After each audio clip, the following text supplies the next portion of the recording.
अब अपनी next class में हम शुरू करते हैं सरफेस केमिस्ट्री के सेकंड इम्पोर्टेंट कंटेंट के बारे में। हम लोग अपने प्रीवियस क्लासेस में सॉल्यूशन के बारे में पढ़ा है।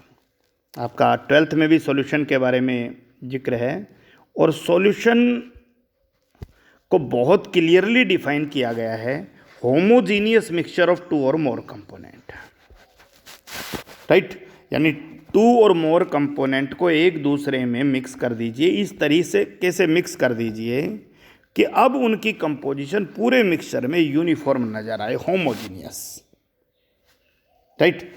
तो ऐसे मिक्सचर को हम लोग क्या कह रहे हैं? सॉल्यूशन कह रहे हैं। तो सॉल्यूशन में जो पार्टिकल्स होते हैं वो पार्टिकल्स का साइज 1 नैनोमीटर से लेस होता है। ध्यान दीजिए, the size of the particles are less than 1 nanometer in solution. For example, when you add sugar into water, sugar dissolve into water and the size of the particles are less than 1 nanometer. Clear? When you add NaCl into water, common salt into water, okay, the size of the particles again less than 1 nanometer. So these are the examples of solutions, and sometimes you can say it true solution. True solutions are such solution, such mixture, right, where the size of the particles are less than 1 nanometer, right. एक दूसरा condition और दूसरा example आप रखिए अपने सामने, और वो एग्जाम्पल है कि वाटर के अंदर सैंड डालिए। आप लोग वाटर लिया और इस वाटर के अंदर हमने क्या ऐड कर दिया? वाटर में सैंड ऐड कर दिया। क्लियर? अब वाटर और सैंड ऐड करने के बाद आप सबको पता है ये मिक्सचर होमोजीनियस नहीं है, it is heterogeneous in nature, right. और पार्टिकल का साइज बड़ा है, ये सबको पता है। पहली बात तो एक बात समझ में आ रहा है कि सैंड वाटर में डिजोल्व नहीं हो रहा। पार्टिकल का size more than 1000 nanometre, more than 1000 nanometre, 1000 nanometre से साइज बड़ा है। और ऐसे मिक्सचर को हम लोग सस्पेंशन कहते हैं। भाई क्या कहते हैं? सस्पेंशन। तो अभी हमने दो चीज़ों के बारे में बात किया कि true solution where size of the particle is less than 1 nanometre, and suspension where the particles are of size more than 1000 nanometre. तो एक सॉल्यूशन इस तरह का भी होता है जो इन दो एक्सट्रीम कंडीशंस, ट्रू सॉल्यूशन और सस्पेंशन के बीच का होता है, यानी जिसके पार्टिकल का साइज 1 नैनोमीटर से 1000 नैनोमीटर होता है, राइट। और ऐसे सॉल्यूशन को हम लोग कोलाइडल सॉल्यूशन कहते हैं। हम लोग अब इस चैप्टर के सेकंड पार्ट के अंदर कोलाइडल सॉल्यूशन के बारे में पढ़ेंगे। तो और कोलाइडल सॉल्यूशन को बहुत डीपली कवर किया गया है इस चैप्टर के अंदर। तो colloidal solution are such solution where the size of the particle is between 1 nanometre to 1000 nanometre. Less than 1 nanometre true solution, more than 1000 nanometre suspension, and 1 nanometer to 1000 nanometer, it is called colloidal solution. One more important question here कि colloidal is not a substance. ध्यान दीजिएगा, NCERT में question पूछा है, इस पर comment कीजिए। तो बात ये आती है भाई, कोलाइडल खुद कोई सब्सटेंस नहीं है। Colloidal is a property of substance which depends upon the size of the particles. यानी जो भी 1 नैनोमीटर से 1000 नैनोमीटर के पार्टिकल्स का आपका मिक्सचर बने, 1 नैनोमीटर से 1000 नैनोमीटर के पार्टिकल्स का साइज का मिक्सचर बने, आप उन सब को कोलाइडल नाम दे दीजिए। जहाँ पर भी मिक्सचर 1000 नैनोमीटर से बड़ा बने आप उसको सस्पेंशन नाम दे दीजिए। जहाँ पार्टिकल का साइज 1 नैनोमीटर से कम हो ऐसा कोई मिक्सचर बने तो आप उसको ट्रू सॉल्यूशन का नाम दे दीजिए। सो कोलाइडल के बारे में क्लियर होना चाहिए कि कोलाइडल सॉल्यूशन में पार्टिकल का साइज 1 नैनोमीटर से 1000 नैनोमीटर के बीच का होता है। और कोलाइडल सॉल्यूशन की कुछ खास बात है कि कोलाइडल सॉल्यूशन का सरफेस एरिया बहुत लार्ज होता है, राइट। माइक्रोपोरस, बहुत लार्ज सरफेस एरिया। समझिए, फिर हम बाकी चीज़ों के बारे में बात करेंगे कि कोलाइडल सॉल्यूशन, अगर आपके पास 1 सेंटीमीटर का कोई क्यूब है, you have a cube end of size 1 centimetre, all size 1 centimetre, right. और अगर आप इसको इक्वली डिवाइड कर देते हो 10 की पावर 12 क्यूब्स के अंदर, आप इसके इतने बारीक बारीक पाउडर्ड फॉर्म के अंदर क्रिस्टल्स बना देते हो। आप ध्यान दीजिए, 1 सेंटीमीटर बहुत बड़ा साइज होता है, क्लियर हो गया। अब 10 की पावर 12 में क्यों डिवाइड किया गया? क्योंकि आप समझने की कोशिश कीजिए, 1 सेंटीमीटर को 10 की पावर 12 के अंदर डिवाइड कर दिया गया, so it is 10 raise to power -12 centimetre. So 10 raise to power -12 centimetre means 10 raise to power -9 metre, और 10 raise to power -9 metre, so definitely it is 1 nanometre. आप उसी रेंज पर पहुंच गए हो जिस रेंज के बारे में आप बात कर रहे थे। क्लियर हो गया कि नहीं हो गया? 10 रेज टू पावर -9 मीटर। तो अगर आपने उसको इतना डिवाइड कर दिया, इतना डिवाइड कर दिया कि उसमें 10 raise to power 12 smaller cubes आपने बना दी, तो उसका जो सरफेस एरिया है, क्योंकि आप सबको पता है इस क्यूब का सरफेस एरिया तो 1 सेंटीमीटर स्क्वायर होगा, लेकिन ये जो क्यूब बनी है इसका सरफेस एरिया 60,000 सेंटीमीटर स्क्वायर हो जाएगा। When it is possible that if you take a cube of age 1 centimeter and now you can divide it into 10 raised to power 12 simple cubes, definitely they are very small in size। तो फिर से बात कर लेते हैं हम इसी point के ऊपर। थोड़ा सा जर्नल सा डाटा था कि 10 रेज टू पावर 12 क्यूब बनाना है, किस में से? 1 सेंटीमीटर की एक क्यूब से, राइट। आपने क्यूब बनाया, सो हाउ मेनी क्यूब बना? 10 रेज टू पावर 12 क्यूब। ये 1 सेंटीमीटर क्यूब आपका वॉल्यूम था, राइट। और 10 रेज टू पावर 12 क्यूब बनाया, तो ये कह रहा है जिसका एरिया 1 सेंटीमीटर स्क्वायर को रिप्रेजेंट कर रहा है एक सरफेस 1 सेंटीमीटर स्क्वायर को रिप्रेजेंट कर 1 इंटू 1, तो 6 सरफेस कितना हो जाएगा? 6 सेंटीमीटर स्क्वायर हो जाएगा। बोलो, क्लियर हो गया? अब ये 6 सेंटीमीटर स्क्वायर का एरिया अगर आपने इतना क्यूब बना दिया तो ये 60,000 सेंटीमीटर स्क्वायर एरिया शो करेगा। क्लियर हो गया कि नहीं हो गया? तो ये एक जर्नल सा टास्क था कि कोलाइडल सॉल्यूशन जहाँ पार्टिकल का size 10 raise to power -9 metre तक हो, यानी सीधा सा मतलब है 1 नैनोमीटर उसके साइज को रिप्रेजेंट करता हो। तो आप कोलाइडल सॉल्यूशन के बारे में बताइए, किसे कह रहे हैं कोलाइडल सॉल्यूशन? जहाँ पार्टिकल का size 1 nanometre to 1000 nanometre, right. And 1 nanometre is 10 raise to power -9 metre, and 1000 nanometre, so 1000 into 10 raise to power -9 metre, और 10 रेज टू पावर -9 से करोगे तो 10 raise to power -9 to 10 raise to power -6 metre. This is the size of the particle, यानी minimum और maximum, ये particle का range है। अब क्वेश्चन आता है भाई, classification of colloidal solution. Colloidal solution को कितने पार्ट में क्लासिफाई किया गया है? अलग अलग तरह से क्लासिफाई किया गया है भाई। पहला क्लासिफिकेशन, कोलाइडल सॉल्यूशन के 2 पार्ट, जैसे मान के चलिए ए को बी में मिलाया, या आप सॉल्यूशन में ये समझ लीजिए बी सॉल्यूट है और इसको ऐड किया किसमें? ए में, और ए सॉल्वेंट है, और आपने ट्रू सॉल्यूशन बना लिया। सॉल्यूट को सॉल्वेंट में डालोगे तो क्या बन जाएगा? सॉल्यूशन बन जाएगा। बिल्कुल उसी तरीके से कोलाइडल सॉल्यूशन बनाने के लिए मान लीजिए बी को आपने ऐड किया किसमें? ए में, और आपका कोलाइडल सॉल्यूशन बन गया। दोनों में फ़र्क क्या है?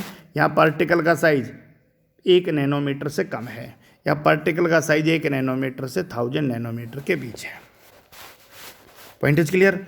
अब बात आती है कि जिसको आप यहाँ सॉल्यूट कह रहे थे ट्रू सॉल्यूशन में, उसको कोलाइडल सॉल्यूशन में डिस्पर्स्ड फेज के नाम से जाना जाएगा, डिस्पर्स्ड फेज। और जिसे ट्रू सॉल्यूशन में आप सॉल्वेंट कह रहे हो, जो डिजोल्व करता है, उसे कोलाइडल सॉल्यूशन में आप डिस्पर्जन मीडियम कहोगे भाई। तो सॉल्यूट और सॉल्वेंट जो आप ट्रू सॉल्यूशन में यूज करते थे, वही शब्द अब चेंज हो गए हैं कोलाइडल सॉल्यूशन के लिए। जो डिजोल्व होता है वो डिस्पर्ज्ड फेज, और जो डिजोल्व करता है वो डिस्पर्जन मीडियम। तो पहला क्लासिफिकेशन डिस्पर्ज्ड फेज और डिस्पर्जन मीडियम के फिजिकल स्टेट के आधार पे, ध्यान दीजिएगा, डिस्पर्ज्ड फेज और डिस्पर्जन मीडियम के फिजिकल स्टेट के आधार पे कोलाइडल सॉल्यूशन को अलग अलग पार्ट में डिवाइड किया गया है। क्लियर हो गया? किसमें डिवाइड किया गया? डिस्पर्ज्ड फेज और डिस्पर्जन मीडियम के फिजिकल स्टेट के आधार पे। अब फिजिकल स्टेट से आप क्या समझ पाओगे भाई? फिजिकल स्टेट सॉलिड होगा, लिक्विड होगा या गैस होगा। आप लोग इसके आधार पे बहुत सिंपली अंदाज़ा लगा सकते हो भाई कि आपका कोलाइडल सॉल्यूशन कितने पार्ट के अंदर क्लासिफाई है। तो समझिए ध्यान से, डिस्पर्ज्ड फेज और डिस्पर्जन मीडियम, बाकी चीज़ें हम ध्यान रख लेंगे। अगर डिस्पर्ज्ड फेज सॉलिड हो और डिस्पर्जन मीडियम लिक्विड हो, अब सुन लो, ये ट्रू सॉल्यूशन के बारे में बात नहीं हो रहा है। इसका एग्जांपल आपका शुगर इन वाटर नहीं हो सकता है, क्योंकि ये सॉलिड है, ये लिक्विड है, शुगर सॉलिड, लिक्विड वाटर, क्योंकि वो दोनों मिलके क्या बनाते हैं? ट्रू सॉल्यूशन बनाते हैं। ट्रू सॉल्यूशन जहाँ पार्टिकल का साइज 1 नैनोमीटर से कम है। यहाँ कोलाइडल सॉल्यूशन के बात हो रही है। डिस्पर्ज्ड फेज सॉलिड और डिस्पर्जन मीडियम लिक्विड, ऐसे कोलाइडल सॉल्यूशन को हम सोल कहते हैं भाई। क्या कहते हैं? Sol, solid in liquid. और अगर बिल्कुल इसका अपोजिट हो जाए, डिस्पर्ज्ड फेज लिक्विड और dispersion medium solid, liquid in solid, that is called gel, that is called gel. ध्यान दीजिएगा, dispersed phase solid, dispersion medium liquid, sol, dispersed phase liquid, dispersion medium gel, solid in liquid sol, liquid in solid gel. Opposite है, sol और gel एक दूसरे के opposite. और sol का तो अंदाजा, solid in liquid sol, sol SOL, solid in liquid. तो आप ध्यान रखिएगा, सॉलिड का अपोजिट जेल है। अगर दोनों ही डिस्पर्ज्ड फेज और डिस्पर्जन मीडियम दोनों ही लिक्विड हों, तो इसे इमल्सन कहेंगे भाई। इसे क्या कहेंगे? इमल्सन जनरली घरों में पेंट के तौर पे इस्तेमाल होता है, पेंट, डिस्टेम्पर, इमल्सन। क्लियर हो गया? So liquid in liquid. और ध्यान रखना, ये दोनों लिक्विड एक दूसरे में मिसिबल नहीं होना चाहिए। अगर ये दोनों एक दूसरे में मिसिबल होंगे तो फिर ट्रू सॉल्यूशन बन जाता है। ये दोनों एक दूसरे में मिसिबल नहीं है, इनको स्पेशल टेक्निक से एक दूसरे में मिक्स किया जाएगा, उसके बारे में हम इसी चैप्टर में बात करेंगे। So solid in liquid sol, liquid in solid gel, and liquid in liquid is emulsion. अगर डिस्पर्जन मीडियम एयर है तो आप अपने कोलाइडल सॉल्यूशन को एरोसोल कहोगे भाई। अगर डिस्पर्जन मीडियम एयर है तो आप कोलाइडल सॉल्यूशन को क्या कहोगे? एरोसोल। जैसे solid in gas aerosol, liquid in gas aerosol, solid in gas aerosol, liquid in gas aerosol. Clear हो गया? तो डिस्पर्जन मीडियम जहां गैस है उसको क्या कहोगे आप? एरोसोल कहोगे। क्लियर हो गया? एरोसोल स्प्रे बहुत बार सुना होगा, ठीक है। और अगर डिस्पर्जन मीडियम आपका सॉलिड है, क्लियर हो गया, सिर्फ लिक्विड इन सॉलिड को छोड़कर, solid in solid solid sol, solid in liquid gel बन गया, और solid in gas definitely aerosol हो गया। ध्यान दीजिएगा किस चीज के बारे में बात करें? Disperse phase, solid in solid solid sol, solid in liquid sol, solid in liquid sol, solid in gas that is aerosol. Points clear? फिर से चेक कीजिए, याद कैसे रखेंगे हम इस पॉइंट को।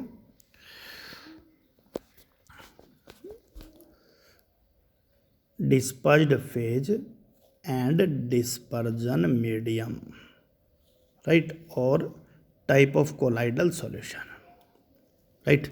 So the point is solid in liquid, that is sol, liquid in solid, that is gel, liquid in liquid, that is emulsion, dispersion medium gas, so solid in gas, aerosol, liquid in gas, aerosol, so these are aerosol. Clear हो गया? अब बात आता है आपका solid in solid, solid दोनों ही अगर solid हो आप इसको सॉलिड सोल कहोगे।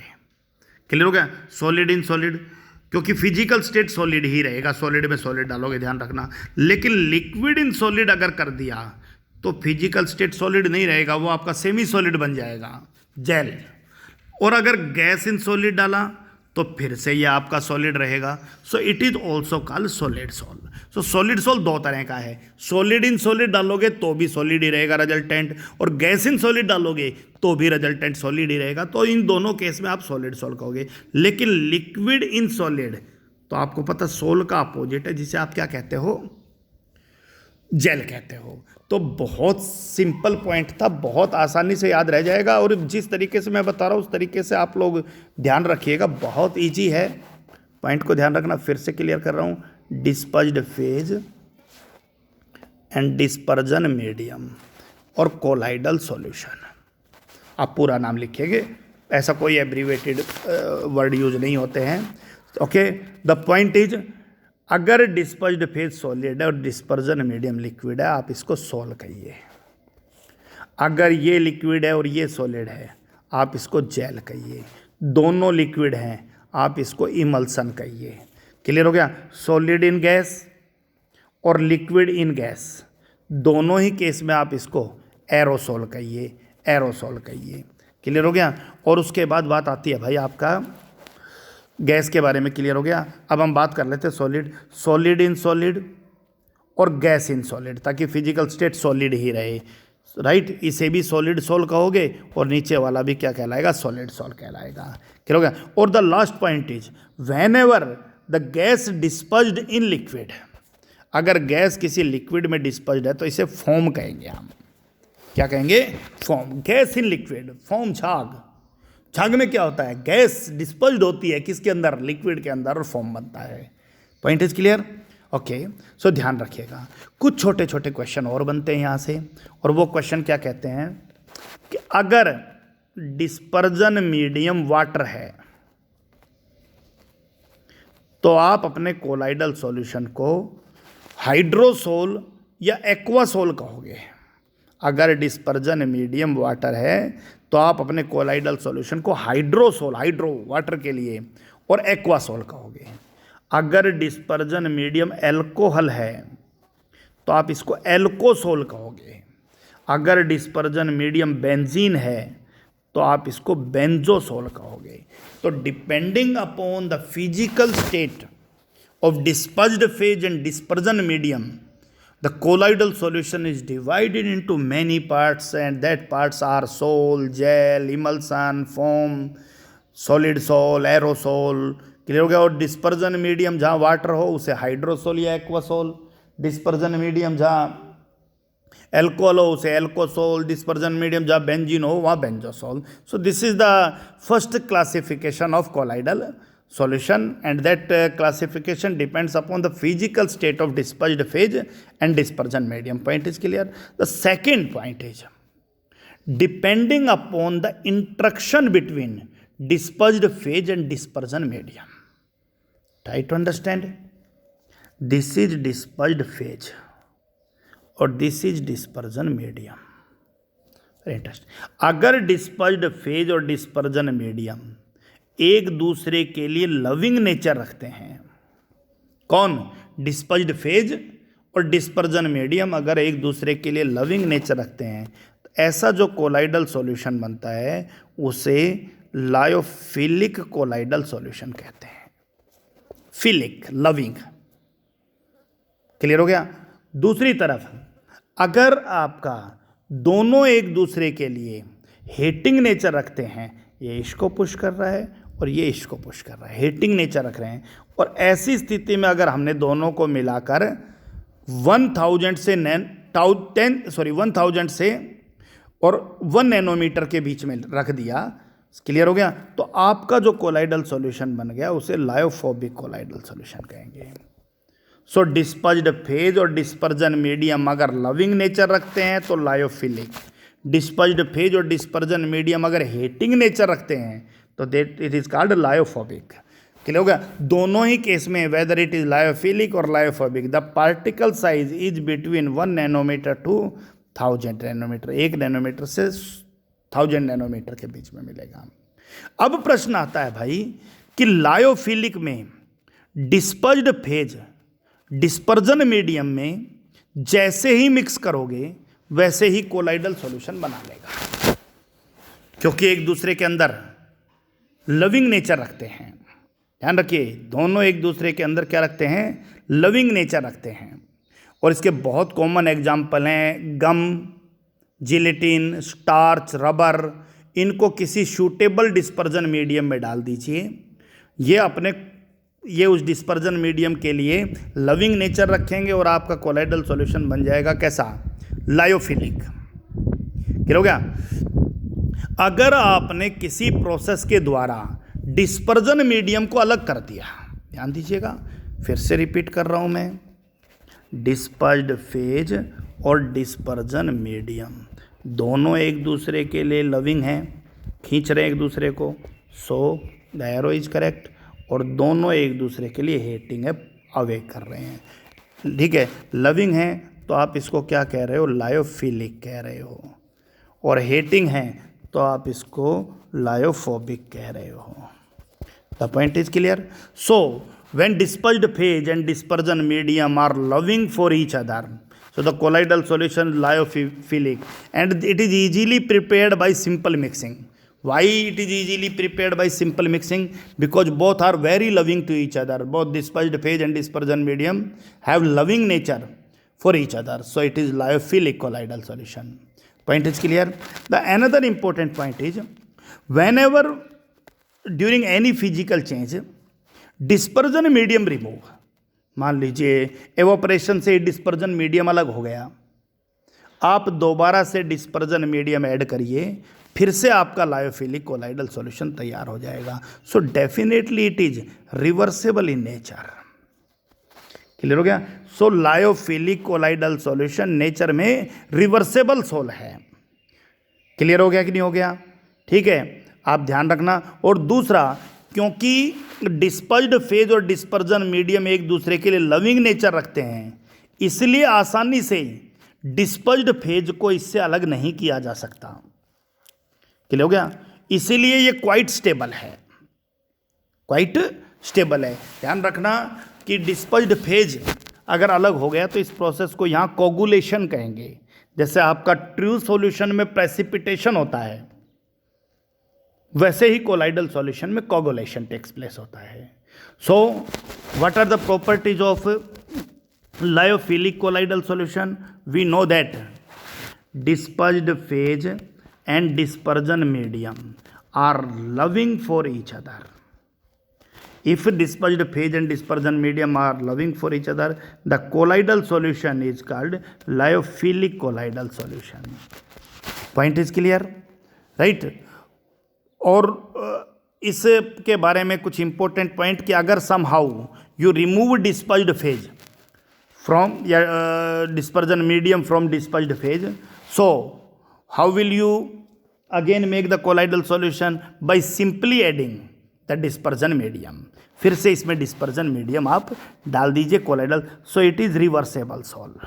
क्या हो गया? और दूसरा, क्वाइट स्टेबल है, इजीली कोगुलेट नहीं होगा, क्योंकि दोनों एक दूसरे के लविंग नेचर रखते हैं, तो इतना आसानी से एक दूसरे का साथ नहीं छोड़ेंगे। जबकि दूसरी तरफ अगर आपका कोलाइडल सॉल्यूशन डिस्पर्ज्ड फेज और डिस्पर्जन मीडियम एक दूसरे के लिए हेटिंग नेचर रखते हैं, और अगर एक दूसरे के लिए हेटिंग नेचर रखते हैं ना भाई, तो सीधा सा मामला है, सिंपल मिक्सिंग से प्रिपेयर नहीं होगा, स्टेबल भी नहीं होगा। इसलिए इसको स्टेबल करने के लिए एक्सटर्नल स्टेबलाइजिंग एजेंट की ज़रूरत होती है। वो क्या होगा उसके बारे में हम बात करेंगे। एक्सटर्नल स्टेबलाइजिंग एजेंट की ज़रूरत होती है। अगर समहाउ आपने डिस्पर्जन मीडियम को रिमूव कर दिया डिस्पर्स्ड फेज से, तो दोबारा से आप डिस्पर्जन मीडियम ऐड करके कोलाइडल सॉल्यूशन नहीं बना पाओगे उन्हीं कंडीशन में। So it is irreversible solve.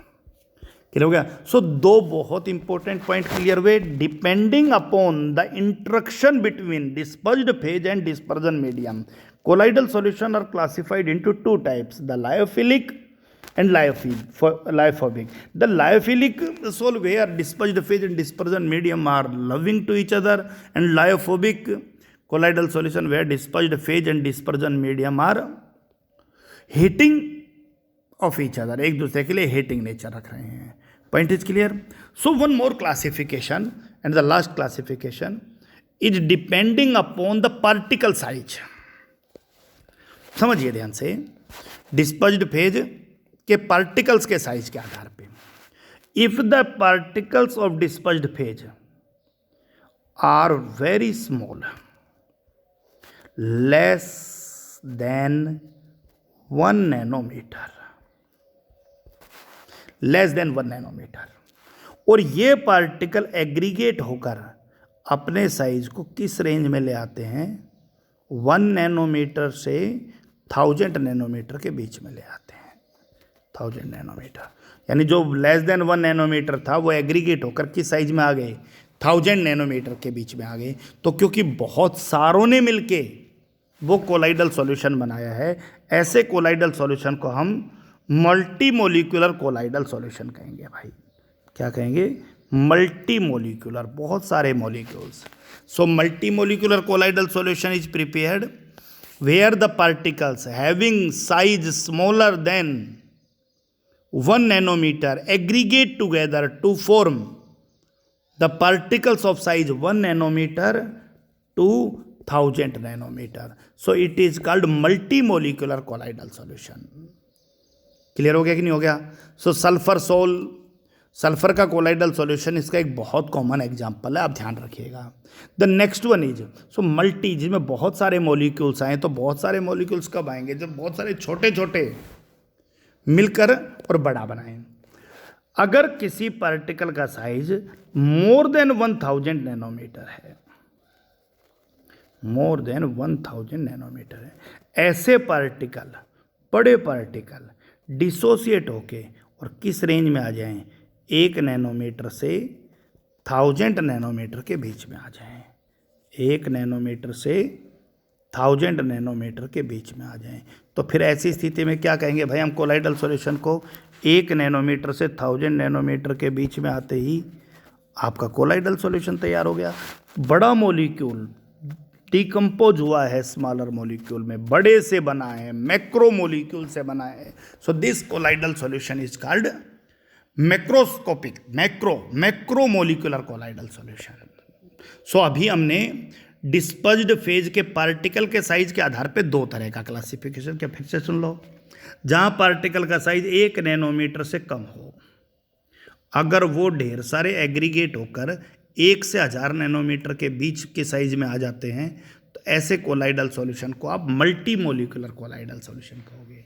और अगर पार्टिकल का साइज मोर देन 1000 नैनोमीटर हो और वो डिकम्पोज होकर किस रेंज में आ जाए, 1000 टू 1 नैनोमीटर, यानी 1 नैनोमीटर टू 1000 नैनोमीटर के बीच में आ जाए, तो ऐसे को अब macro molecular, multi molecular, 1 nanometre से छोटे पार्टिकल जुड़कर 1 से 1000 नैनोमीटर के बीच में आ जाएं, multi. Macromolecular colloidal solution 1000 nanometre से बड़े पार्टिकल डिसोसिएट होकर 1 नैनोमीटर से 1000 नैनोमीटर के बीच में आ जाएं, सो it is called macromolecular colloidal solution. Okay, and one more important part, that is associated colloidal solution. So what is associated colloidal solution? Let's check. Associated colloidal solution का एक बहुत अच्छा एग्जाम्पल समझ लीजिए, shop C17 H35 C17 H35 COON है। This is an example of shop. C17H35 COONA. Remove this pen and wait for a minute. Okay. C17H35 COONA. It is an example of a shop. C17H35 COONA. What is? और होगा क्या बेटा? C17H35 COONA को जब आप water में mix करोगे, किस में मिक्स करोगे? वाटर में, तो आपको पता है कि जो इसका आयोनिक पार्ट है वो आयोनिक पार्ट डिकम्पोज हो जाएगा किसके अंदर? C17H35 COO negative and Na positive. और ऐसा तो हर इलेक्ट्रोलाइट करता है भाई, ऐसा तो हर इलेक्ट्रोलाइट करता है। आप इसको वाटर में डालिए और वाटर में डालने के बाद क्या बन गया? C17H35 COO नेगेटिव प्लस में Na पॉजिटिव। क्या कर रहे हैं हम? शॉप को वाटर में डिजोल्व कर रहे हैं, यही था मामला। तो क्या होगा भाई? शॉप को वाटर में डिजोल्व करोगे तो C17H35 COONA, C17H35 COONA, COONA। आपने इस शॉप को किस में डाला? वाटर में। वाटर में डालते ही इलेक्ट्रोलाइट है तो आयंस में टूट गया, COO नेगेटिव और Na positive. This is a part. Clear हो गया? और ये सब कब हो रहा है? जब आपने शॉप को स्मॉल क्वांटिटी में लिया है। ध्यान रखना, जब आपने शॉप को किस में लिया है? स्मॉल क्वांटिटी में लिया है। और जैसे ही आप शॉप को लार्ज क्वांटिटी में लेते हो फिर क्या चेंजेस होता है? फिर आपको अगले कोलाइडल सॉल्यूशन के बारे में समझ में आएगा कि C17H35 COONA। Clear? C17H35 COONA ये ले लिया हमने एक्सेस में, वाटर ले लिया यहाँ पर क्या? कम, और शॉप ले लिया ज़्यादा। अब सबको पता है भाई शॉप के अंदर C17H35 एक लार्ज नॉन पोलर पार्ट है और COO नेगेटिव जो सिरा है वो नेगेटिव चार्ज है। और ये large non polar part C17H35 COO negative के दूसरे नॉन पोलर पार्ट को अट्रैक्ट करेगा और अट्रैक्ट करते ही ये पार्टिकल एक दूसरे के पास आकर मिसलीज का फॉर्मेशन कर लेंगे। क्लियर हो गया? ऐसा कब होगा? जब शॉप की कंसंट्रेशन ज़्यादा हो। किसका फॉर्मेशन हो गया? मिसलीज का फॉर्मेशन हो गया। और मिसलीज का जो साइज है वो आपका 1 नैनोमीटर से 1000 नैनोमीटर के बीच का होता है। आपका यहाँ पर जो कोलाइडल सॉल्यूशन बना वो इन सोप के पार्टिकल के एसोसिएट होने से बना। It is called associated colloidal solution. It is called associated colloidal solution. कब कहेंगे भाई? ध्यान दीजिएगा कि फिर सब्सटेंसेस ऐसे होते हैं जो अगर स्मॉल कंसंट्रेशन में डिस्पर्जन मीडियम में डालें, स्मॉल कंसंट्रेशन में डिस्पर्जन मीडियम में डालें तो वो नॉर्मल इलेक्ट्रोलाइट की तरह बिहेव करेंगे। जैसे मैंने बताया C17H35 COONA। अगर शॉप कम है, कम शॉप को वाटर में डाला, आयनाइज हो जाएगा, आयंस बना लेगा। क्लियर हो गया कि नहीं हो गया? क्या आयन बनाएगा? C17H35 COO नेगेटिव और Na पॉजिटिव। ये कब है? जब शॉप लेसर क्वांटिटी में है। लेकिन जब शॉप की क्वांटिटी ज़्यादा ले ली जाए वाटर के अंदर तो फिर क्या होगा कि नॉन पोलर पार्ट एग्रीगेट हो जाएंगे और नॉन पोलर पार्ट एग्रीगेट होकर किसका फॉर्मेशन कर लेंगे? मिसेल्स का फॉर्मेशन कर लेंगे। क्लियर होगा? और मिसेल्स का जो साइज है वो 1 नैनोमीटर से 1000 नैनोमीटर के बीच में है और आपका कोलाइडल सॉल्यूशन तैयार हो जाएगा।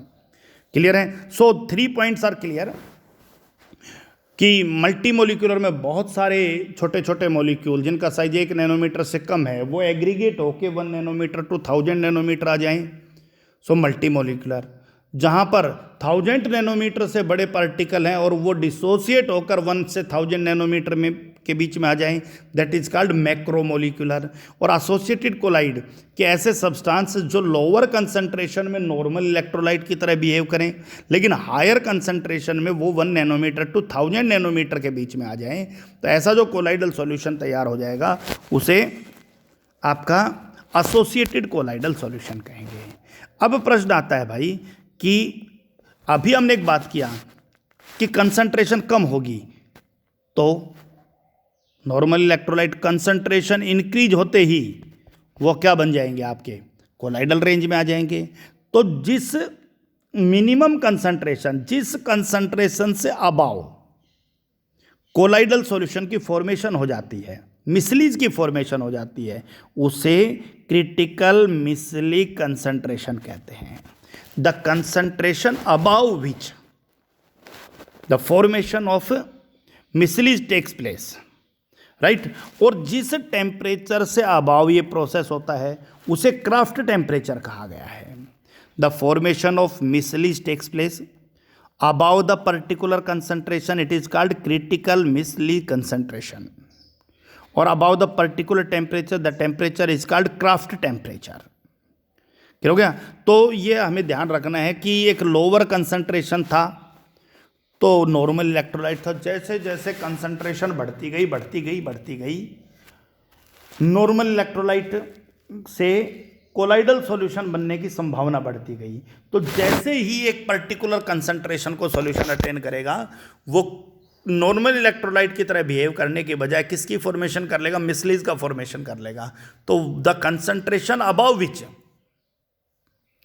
Right, the micelles formation takes place is called critical micelle concentration, and temperature, right, above which the formation of misli takes place, right, it is called Kraft temperature। so it is another aspect for you।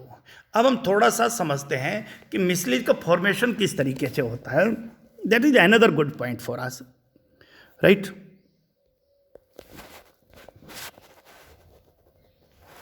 ये हमारे लिए कोई भी shop है, COON, this is N and A,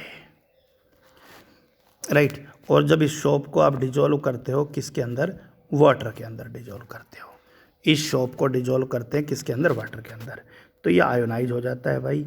ये वही है COO negative और Na पॉजिटिव। बड़ा इंटरेस्टिंग चीज़ है, आप इसको समझिए ध्यान से। पॉइंट क्लियर है? शॉप को वाटर में डालेंगे। अब ये वाला जो पार्ट है, ध्यान से देखना, ये नॉन पोलर पार्ट है। ये पार्ट कैसा पार्ट है, नॉन पोलर पार्ट है। और ये जो पार्ट है शॉप का COO नेगेटिव, जिस पे चार्ज है, ये पोलर पार्ट है, ध्यान रखो। जो नॉन पोलर है वो नॉन पोलर की तरफ जाएगा। सीधा सा मामला है कि नॉन पोलर पार्ट वाटर में डिजोल्व नहीं होगा, क्लियर है। और जो वाटर से दूर होगा उसे हाइड्रोफिलिक पार्ट कहेंगे, वाटर रिपेलिंग। गलत बोल गया मैं? ठीक है, दोबारा से सुन लीजिए। जो नॉन पोलर पार्ट है वो वाटर में डिजोल्व नहीं होगा, और नहीं होगा तो फिर हम इसे क्या कहेंगे, रिपेलिंग हो गया है तो हाइड्रोफोबिक पार्ट कहेंगे। So the non polar part is hydrophobic, this is polar part, dissolve हो जाएगा वाटर में, so it is called hydrophilic. The point is clear? दोबारा से रिपीट कर देते हैं इस चीज़ को, समझिए ध्यान से। तो इस फिनोमेना में हम किस पॉइंट की तरफ बात कर रहे थे, उसे ही हमें समझना है कि भाई किस तरीके से मिसलीज का फॉर्मेशन होता है। और बड़ा इंटरेस्टिंग और आसान सा टॉपिक है। ये देखिए कि हमारा जो शॉप है वो शॉप इस तरह से COON है, okay, there is some print typing problem, okay, COON है। जैसे ही आप इस COON को वाटर में डिजोल्व करोगे, राइट, आपका वाटर में डिजोल्व होते ही ये वाला पार्ट इसके अंदर डिकम्पोज हो जाएगा, COO नेगेटिव और Na पॉजिटिव अलग हो जाएगा, राइट। अब इसका जो नॉन पोलर पार्ट है, सबको पता है, वो वाटर रिपेलिंग पार्ट है, और वाटर रिपेलिंग पार्ट है, इस पार्ट को हम हाइड्रोफोबिक पार्ट कहते हैं, हाइड्रोफोबिक। जिस टेल को हम हाइड्रोफोबिक टेल कहते हैं भाई। जबकि ये हेड है, ये पोलर है COO नेगेटिव, और ये वाटर अट्रैक्टिंग है, इसे हाइड्रोफिलिक कहते हैं, हाइड्रोफिलिक कहते हैं। अब होगा क्या जिसके बारे में आप बात कर रहे थे, लो कंसंट्रेशन में क्या होगा और हायर कंसंट्रेशन में क्या होगा। ये देखिए भाई कि जब भी आप, बहुत इंटरेस्टिंग और सरल सी चीज़ है, स्मॉल अमाउंट में सोप डालोगे, आप सबको पता है भाई सोप का जो नॉन पोलर पार्ट है, मान लीजिए यहाँ वाटर है, ये वाटर है, तो जो नॉन पोलर पार्ट है सोप का वो अवे रहेगा किससे, ध्यान दीजिएगा, नॉन पोलर पार्ट सोप का अवे हो जाएगा, किससे अवे हो जाएगा भाई, वाटर से। क्यों अवे हो जाएगा वाटर से, ये बात बताइए आप, वाटर से अवे क्यों हो जाएगा ये पार्ट, ये पार्ट वाटर से अवे क्यों हो जाएगा, ये बात आप सभी अपने दिमाग में सोचिए कि क्यों हो जाएगा ये वाटर से अलग। भाई समझिए ना, यही तो मामला था, ये था आपका पार्ट और ये इसके सिरे पर कैसा चार्ज है, नेगेटिव चार्ज है, ये वाला पार्ट नेगेटिव है, जो टर्मिनल है नेगेटिव पार्ट है, और ये वाला पूरा पार्ट नॉन पोलर पार्ट है। अब आप बताइए क्या होगा कि ये वाला जो सोप जब इसमें डिजोल्व होगा तो ये इस तरीके से डिजोल्व होगा कि नेगेटिव पार्ट चला जाएगा किसकी तरफ, वाटर की तरफ, क्योंकि वाटर पोलर है और नेगेटिव पार्ट पोलर पार्ट है, और जो नॉन पोलर पार्ट है वो रह जाएगा किसकी तरफ, away from this. Any doubt, दोबारा से समझ लो कि जब हमने कोलाइडल वाटर के अंदर सोप डिजोल्व किया, वाटर में हमने डिजोल्व किया क्या, सोप, राइट, और जब वाटर में सोप डिजोल्व किया तो क्या चेंजेस हुए भाई वाटर में सोप डिजोल्व करने के बाद, कि चेंजेस ये हुए कि जो सोप का पोलर पार्ट था वो वाटर की तरफ आ गया, तो ये सोप थी और ये पोलर पार्ट था, ये सोप थी, ये पोलर पार्ट था, ये सोप थी और ये पोलर पार्ट था। लेकिन जैसे जैसे आप लोग इसका कंसंट्रेशन बढ़ाते गए, आपको पता बहुत सारे इस तरह के पार्ट सोप में चले गए, अब ये नॉन पोलर को खींचने लगा, और जैसे ही नॉन पोलर को खींचेगा तो ये इनके नॉन पोलर पार्ट एक दूसरे के क्लोज आएंगे, और क्लोज आते ही ये जितने भी नॉन पोलर पार्ट हैं ये इस तरह से एग्रीगेट हो जाएंगे, और एग्रीगेट होते किसकी फॉर्मेशन हो जाएगी, मिसलीज की फॉर्मेशन हो जाएगी। पॉइंट इज क्लियर और not, we will discuss about 1 minute, after 1 minute again.